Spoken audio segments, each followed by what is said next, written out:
তো চেহারাটা দেখতে হবে তো, মুখ বান্ধব কীর্তি। তুই কোন দাঁতের নাই আমার, তুই মুখ বান্ধব কীর্তি। তুই চেহারাটা দেয়া, তুই কীর্তি মুখ বান্ধব। তোর এই চেহারাটা দেয়া ফরা শরম লাগে, মানুষ চিনে নেবে তোরে, বাইরে লয়ে যাবি।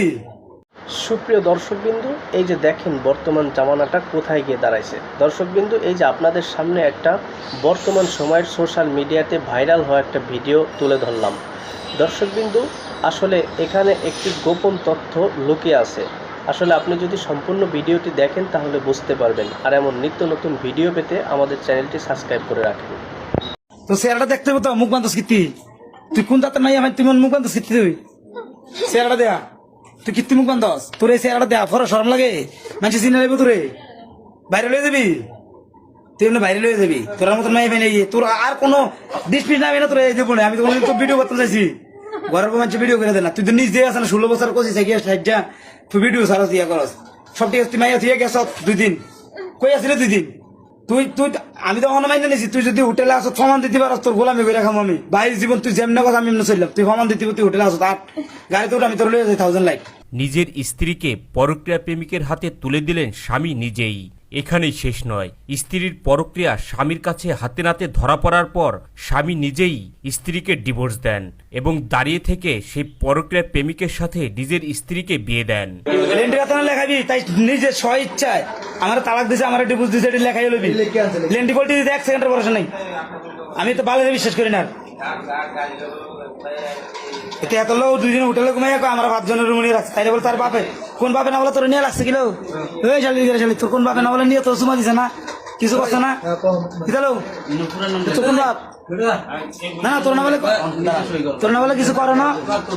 তোর মুখ দিয়ে কেমন লোক হয়েছে, তুই আমার মায়ের মাথা কেমন লো। তোরা তো উঠে দিছি, আবার তুই মর। আর তোমার দায়িত্ব ভাই, তোমার দায়িত্ব, আমার আর কোনো কিছু করার নেই। আমি ডিভোর্স দিয়ে দিয়েছি, শেষ।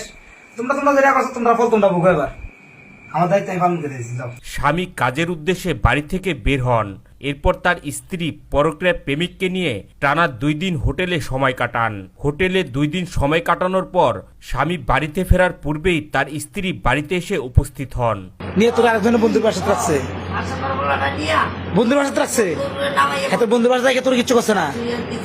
তোর হাতের বাসা না রেখে তোর হাতের বন্ধুর বাসাতে রাখলো গিয়ে। হাতের বাসা চলে হাতের বন্ধুর বাসাতে কাটা ছিল। আবার কই হাতের বন্ধুর বাসাতে হাতের বন্ধু আসলো না, হাতের বন্ধু আসলো নি।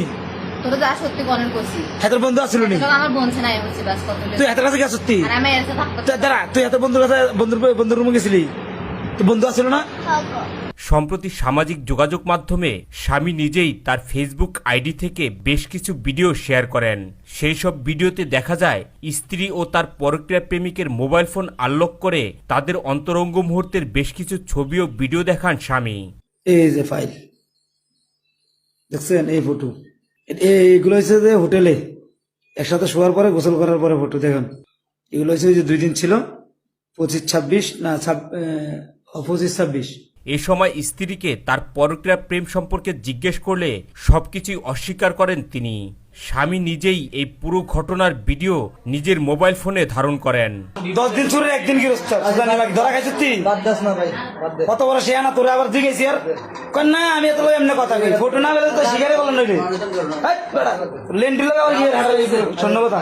ওই তোর মা তুই মেয়েরা লাগে এমনি বছর তুই থাকতে 1 লাখ থাকতে তোর দেখতে আমি অবশ্য সমাধান করে আনতাম নি, সমাধান করে আবার আনতাম তোর লেন্টির মা। 12 বছর থাকিয়া শালি 12 বছর তোর লেগে আছে না, কয় লাখ টাকা নষ্ট হয়েছিল। তোর লেলে তো ঘুরছি রাস্তায় 12 বছর শালি 12 বছর কয়বার গেছ মনে হয় তোর 3 বার আইতে তোর বোন হাঁটা দিয়ে আবার লেন্টিরও। জানা যায় স্বামীর অবর্তমানে তাদের ফ্ল্যাটের উপরতলার এক যুবকের সাথে পরক্রিয়া সম্পর্কে জড়িয়ে পড়েন তার স্ত্রী। বাসায় ফিরে স্বামীর সন্দেহ হলে স্ত্রীর মোবাইল ফোন চেক করে পরক্রিয়া প্রেমিকের নাম্বার দেখতে পান। এরপর সেই যুবকের নাম্বারে ফোন করে সেই প্রেমিককে বাসায় ডেকে আনেন। তো জানেই না সুগার, এর মতো সতী নারী কিছু নেই। আমার বাচ্চার মাথায় হাত দিয়া কিরা কাছে যে কেউ আমার একটা আশা করছে না, সবকিছু আমি বিশ্বাস করছি, কিচ্ছু হয় না। তারপর আমার ঝগড়া করে অন্যখানে যাই, আসে সমস্যা নেই। তলে তলে তলে তলে ইনকোয়ারি করতেছি, আমি চুপচাপ রয়েছি, কিছু জানতে দিই নাই। কে নিয়ে ফ্যান কিনে দিছে, কে ঘরের একটু ব্যাট নিয়ে দিছে, কে দেখ এটা এতটুকু ধারণা ছিল না যে এরকম করবো। এরপর আজকে আমার একটু ডাউট হয় না, হ্যাঁ মোবাইলটা লয়ে লিছে হাত থেকে, মোবাইলটা লোনে ওই ছেলে একটা ফোন দিছে আমার বাসার